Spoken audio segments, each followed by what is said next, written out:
चाहे आप पढ़ाई के मामले में ले लें, चाहे आप इन्हें कमाई के मामले में ले लें, चाहे इन्हें स्वास्थ्य की सुविधा के रूप में ले लें, चाहे इन्हें स्वावलंबन के रूप में ले लें, अलग अलग प्रकार से इन योजनाओं को समाज के खुशहाली के साथ जोड़ते हुए उनके जीवन को समुन्नत बनाने का जो प्रयास हुआ है उस रूप में देखा जा सकता है। आज देश के अंदर जो अनेक प्रकार के कार्यक्रम बने हैं, जनधन अकाउंट समाज के अंतिम पायदान पर बैठे हुए व्यक्ति की बैंक में अकाउंट खोल करके भ्रष्टाचार मुक्त व्यवस्था देने का एक अभिनव प्रयास। आज आप देखते होंगे पैसा सीधे लाभार्थी के खाते में आता है। हमारा अनुसूचित समाज इससे सबसे अधिक लाभान्वित हुआ, क्योंकि जब अनुसूचित समाज की हम सेवा करते हैं तो ये अपने उन पूर्वजों के प्रति कृतज्ञता ज्ञापित करते हैं जिन पूर्वजों ने कभी वेद की ऋचाओं को रच करके हमारा मार्गदर्शन किया था, जिन पूर्वजों ने कभी रामायण जैसा पवित्र ग्रंथ हमें देकर के भगवान राम के साथ साक्षात्कार कराया था, जिन पूर्वजों ने कभी श्रीमद् भगवत गीता जैसा महाग्रंथ हमें देकर के हम सब के लिए एक नई प्रेरणा और प्रकाश का पुंज देकर के आगे बढ़ाया था। इसके माध्यम से हम अपने उन पूर्वजों के प्रति,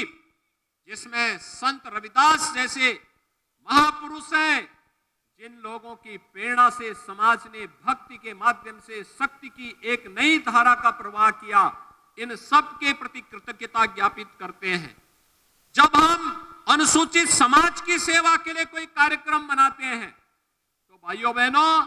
तब हम बाबा साहब भीमराव अंबेडकर के प्रति अपनी कृतज्ञता ज्ञापित करते हैं, जिन्होंने स्वतंत्र भारत को एक संविधान दे करके उत्तर से दक्षिण, पूरब से पश्चिम पूरे भारत को एकता के सूत्र में जोड़ने का कार्य किया था। भाइयों बहनों, आज उसी व्यवस्था को आगे बढ़ाने के लिए डबल इंजन की सरकार कार्य कर रही है। केंद्र सरकार में प्रधानमंत्री मोदी जी के नेतृत्व में चाहे वह शौचालय देने के कार्यक्रम हो, चाहे वह देश के अंदर 10 करोड़ गरीबों को फ्री में एक शौचालय उपलब्ध कराने का कार्य रहा हो, या फिर 4 करोड़ परिवारों को प्रधानमंत्री आवास योजना के साथ जोड़ करके एक आवास उपलब्ध करवाने का कार्यक्रम, चाहे वह उज्ज्वला योजना के अंतर्गत 9 करोड़ परिवारों को प्रधानमंत्री उज्ज्वला योजना में फ्री में रसोई गैस का सिलेंडर उपलब्ध कराने का कार्य, कनेक्शन देने का कार्य हो, या फिर 3 करोड़ परिवारों को फ्री में विद्युत के कनेक्शन उपलब्ध करवाने के सौभाग्य योजना के कार्यक्रम, देश के अंदर 50 करोड़ लोगों को स्वास्थ्य बीमा का फ्री में 5 लाख रुपए प्रतिवर्ष स्वास्थ्य बीमा का कवर देने का कार्य हो, या फिर भाइयों बहनों, प्रधानमंत्री मोदी जी की प्रेरणा से कोरोना कालखंड में देश के अंदर 80 करोड़ लोगों को फ्री में राशन देने की बात, आज कोई व्यक्ति भूखों नहीं मर सकता, क्योंकि प्रधानमंत्री मोदी जी ने पुख्ता व्यवस्था की है कि हर व्यक्ति को राशन मिल सके, हर परिवार को अपना आवास मिल सके, पढ़ाई के साथ साथ सफाई की व्यवस्था हो सके, और फिर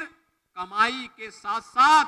उसको उत्तम स्वास्थ्य की सुविधा भी प्राप्त हो सके। ये सभी योजनाएं एक साथ चल रही हैं और उन्हीं से अनुप्रेरित होकर के